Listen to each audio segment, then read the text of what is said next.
Hello everyone, আসসালামু আলাইকুম। সবাইকে স্বাগতম।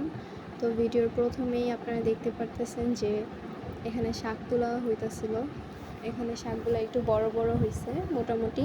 তো এখন এগুলো তুলে নিয়ে দেন ভাজি করা হবে। তো এখানে পেঁয়াজগুলো কেটে চুলাতে বসাই দিয়েছি, একটু ব্রাউন হলে দেন শাকগুলো দিয়ে দিবে, যেগুলো একটু আগে তোলা হয়েছে। তো এখানে শাকগুলো দিয়ে দিছে। এখন এগুলো একটু সিদ্ধ যখন হবে তখন জাস্ট লবণ দিয়ে উঠায় ফেলবে, মরিচ দিবে না, কারণ মরিচ দিলে আমার ছোটো ভাই খেতে পারে না। শাকটা ওর জন্যই রান্না করা হয়েছে। তো এখানে শাক দিয়ে ভালো মতো নেড়ে চেড়ে দেন ভাজি করা হবে। তো আজকে 2টা গাছ লাগানো হয়েছে নতুন, একটা হচ্ছে সিম গাছ আর একটা হচ্ছে লাউ গাছ। এগুলো পরবর্তী ক্লিপে দেখানো হবে। তো এখন এখানে শাকে লবণ দিয়ে নাড়াচাড়া করে ফেলতেছিল, একটু পড়েও গেছে শাক। তারপর এগুলো আবার দেন তুলে আম্মু এগুলো রান্না করতেছিল। দেন শাকটা ভালো মতো ভাজি করা মানে সিদ্ধ হইলে নামায় ফেলবে চুলা থেকে। মোটামুটি একটু হয়ে যাইতেছে। তো এখন হচ্ছে শাকটা প্রায় নামানোর পথে। এগুলো একটু একেবারে ম্যাশ হয়ে গেছে। একটু রসুন কুচি দিছে, দিয়ে এগুলো হচ্ছে ভেজে তারপর নামায় ফেলবে। মরিচ দেওয়া হয় নাই, কারণ ঝাল খেতে পারবে না। তো শাকটা রান্না করা শেষ হইলে এগুলো বাটিতে ভেড়ে রাখবে, খাওয়ার টাইমে ওরা খাওয়াবে।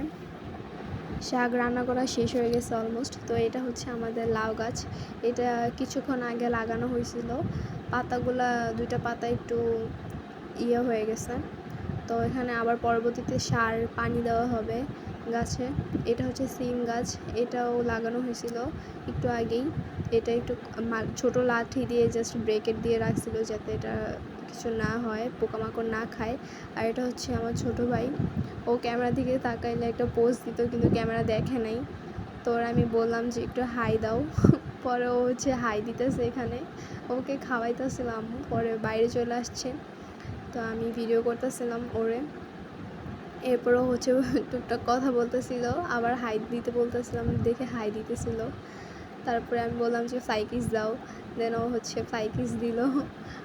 তো এরপরও হচ্ছে নিচে আসা ট্রাই করতেছিলাম। আমি বলতেছিলাম যে বাসায় যাও, বাসায় যাও। ওরা খাওয়ানো হয় না, ও খাওয়াটাও রাইখা বাসায় নিচেই চলে আসছে। তো এরপর ওকে নিয়ে বাইরে চলে গেছি। তো থ্যাংক ইউ সবাইকে আমাদের ভিডিওটা দেখার জন্য। আল্লাহ হাফেজ, সবাই ভালো থাকবেন।